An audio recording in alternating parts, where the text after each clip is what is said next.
बिस्मिल्लाहिर्रहमानिर्रहीम, अस्सलामु अलैकुम। लाखों करोड़ों दुरूदो सलाम मोहम्मद मुस्तफ़ा सल्लल्लाहु अलैहि वसल्लम और आले मोहम्मद पर।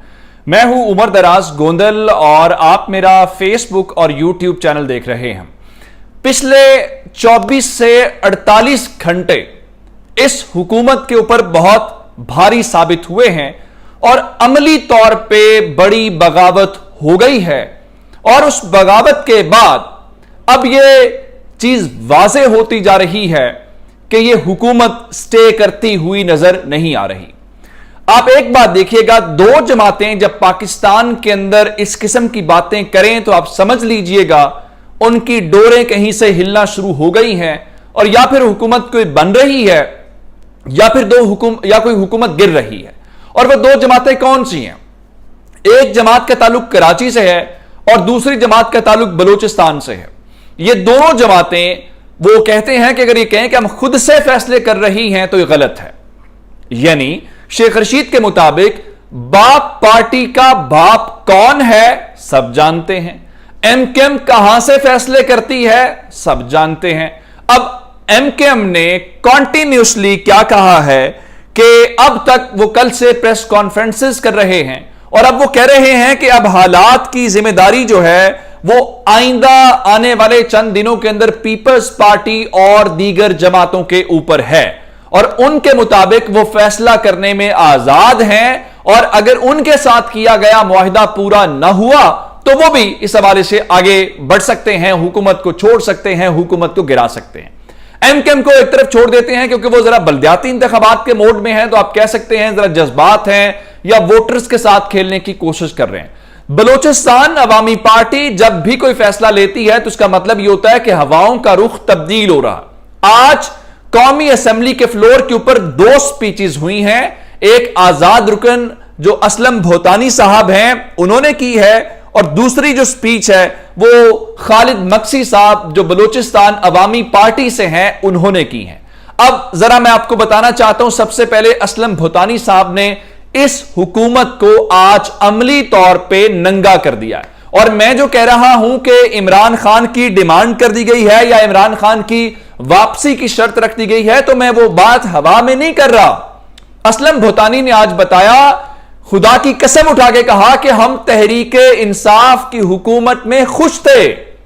फिर उन्होंने कहा कि हमें वहां पे फंड्स भी मिल रहे थे लेकिन हम किसी की मोहब्बत में, जहां पे उन्होंने जरदारी का नाम लिया, या किसी के कहने के ऊपर हुकूमत गिराने में शामिल हो गए।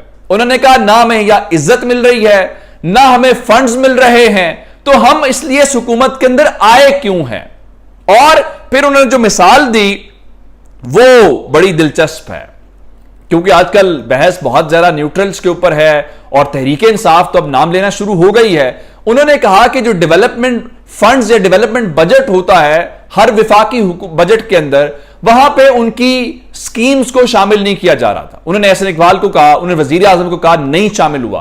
फिर उन्होंने कहीं कॉल की और उन्होंने कहा कॉल वहां की जहां की कॉल्स मैटर करती हैं और मैंने उनसे कहा कि अगर आपकी कॉल्स आज भी वजन रखती हैं तो मेरी स्कीम्स उसमें शामिल करवाएं।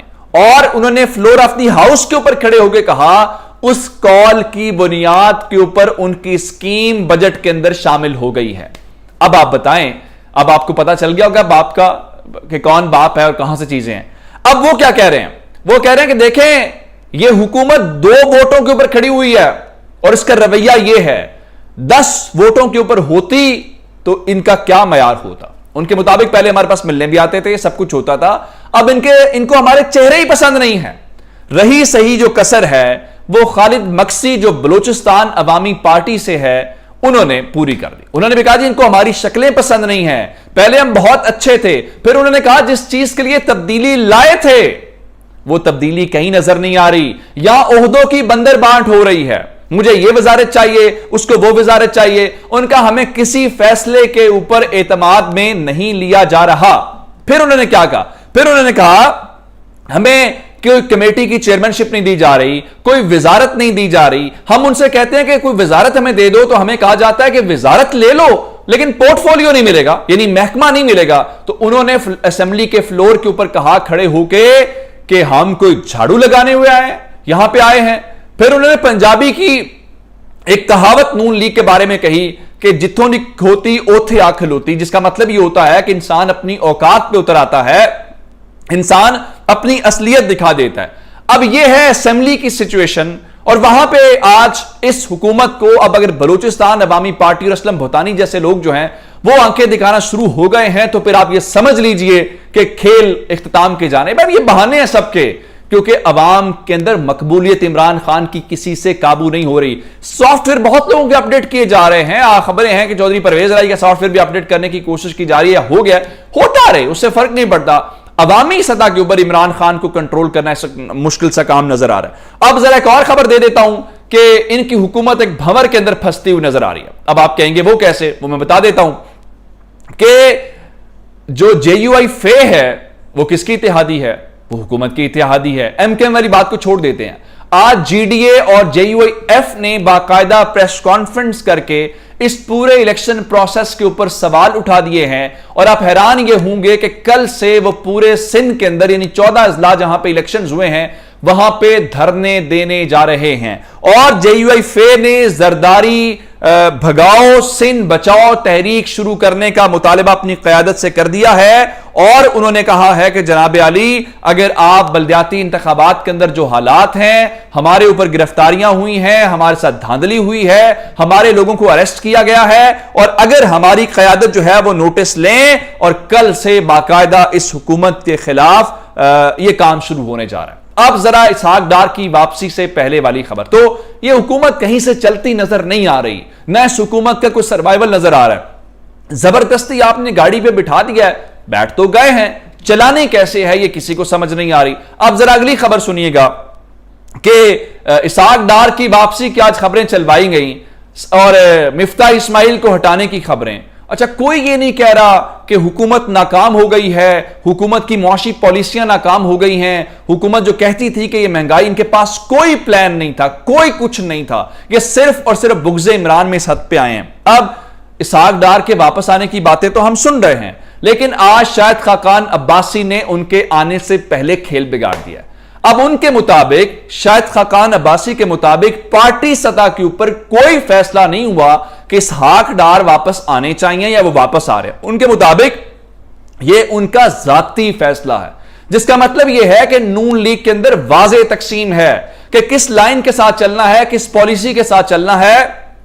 آیا اسحاق ڈار کی پالیسیز کے ساتھ چلنا ہے یا مفتاح اسماعیل کے ساتھ چلنا ہے، کسی کو کوئی سمجھ نہیں آ رہی۔ اب یہ نون لیگ کے اندر کی بات ہے، اور سابق وزیر اعظم اور پارٹی کا سینئر رہنما یہ کہہ رہا ہے۔ ادھر حکومت وہی بات آ گئی۔ آج ہم نے فیصلہ آباد کے اندر دیکھا ہے جہاں پہ لکھا ہوا ہے جناب میاں شہباز شریف صاحب دیکھو انڈسٹری بند ہو گئی ہے، پنجاب اجڑ گیا ہے، من جانب آل پاکستان ٹیکسٹائل پروسیسنگ ملز ایسوسی ایشن یعنی ایپٹما کی جانب سے کہا جا رہا ہے کہ حکومت تو آ گئی ہے لیکن ہماری انڈسٹری کو برباد کر دیا ہے۔ یہ وہی انڈسٹری تھی جنہوں نے اربوں خربوں کمائے ہیں، جنہوں نے ایکسپورٹس کے اندر کمال کیا۔ بنگلہ دیش، انڈیا کے آرڈرز پاکستان کو ملنا شروع ہو گئے تھے، لیکن ایک تجربہ کیا گیا اور اس تجربے نے پاکستان کی معیشت کا بھٹا بٹھا دیا ہے۔ اب وہ اس کے اوپر جو ہے احتجاج کرتے نظر آ رہے ہیں۔ لیکن ہمیں کیا بتایا جا رہا ہے، سن لیجئے ذرا۔ ہمیں یہ بتایا جا رہا ہے کہ جناب فرانس نے پاکستان سے جو 10 کروڑ 70 لاکھ ڈالر کا جو قرض لینا تھا